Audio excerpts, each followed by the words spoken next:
So I just saw a train go by and it was flying. It was a mixed freight and it was a nice consist. It had everything in the trains. It had trash cars, box cars, covered hopper, tank cars, a little bit of everything. The train literally just left. And if you look at the signal bridge, a restricting signal is already showing.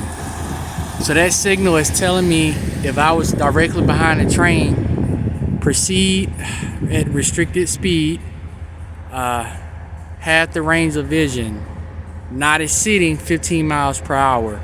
So whatever speed I'm going, it is not to exceed 15 miles per hour, but my speed needs to be half the range of vision. So this is a perfect example. You see how that signal is a restricting. I can take that signal, I can knock that signal down, but as soon as I pass that signal, you see how there's a curve?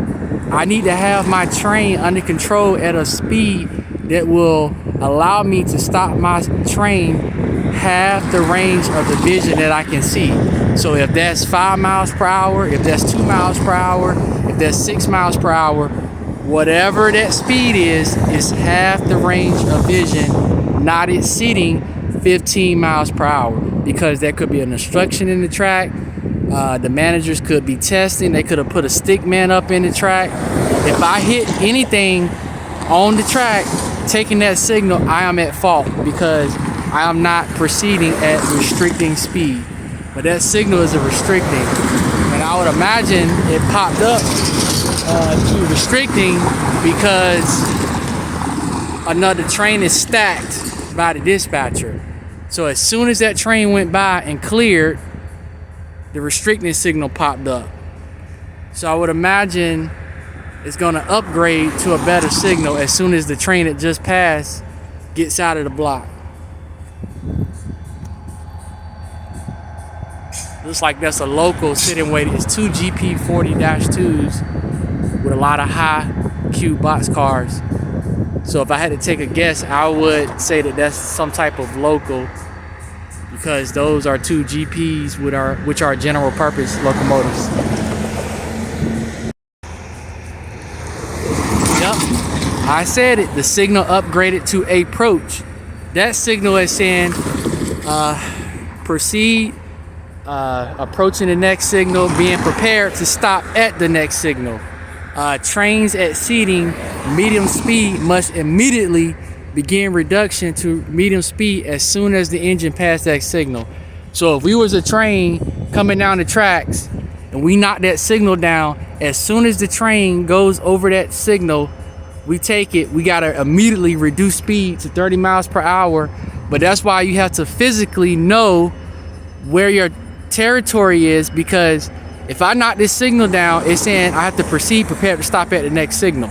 Well, if the next signal, which is an absolute, is a mile away, or if it's 2 miles away, if it's 3 miles away, I have to have my train under control to be able to stop at the next signal.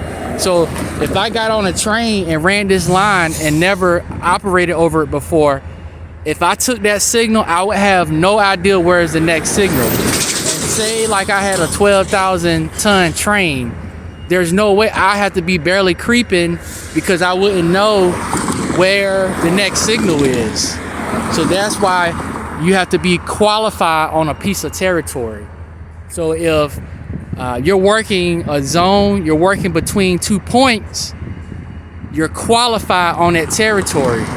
Well, say like you want to go to a different zone or work a different job, you have to be qualified on that territory. And the example that I just gave with this signal explains why. Because you have to physically know the stretch of territory that you're going to be traversing.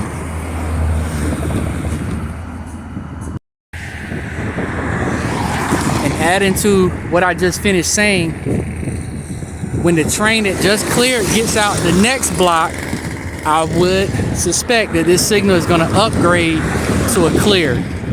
So the train is running and the dispatcher in the control center has the route stacked or already pre-lined.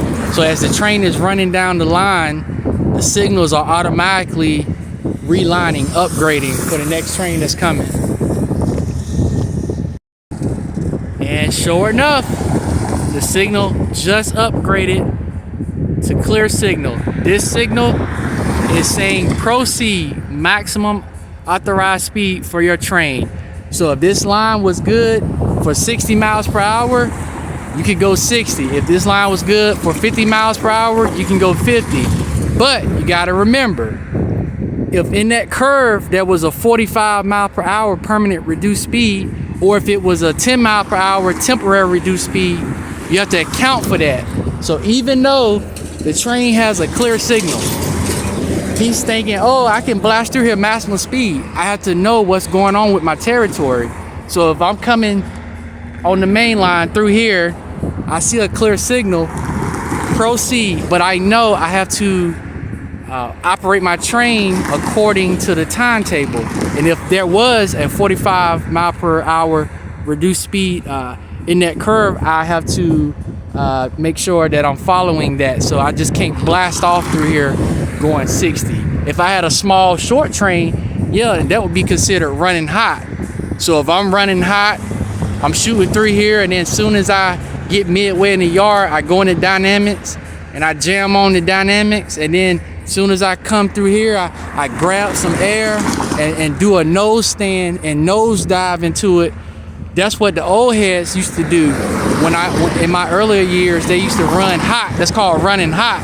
But honestly, there's no purpose for running like that. It's a good job. It's a great career.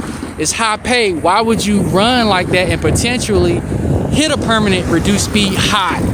The curve is 45. You're trying to run hot, proving something to who we don't know, and you hit it going 53 miles per hour.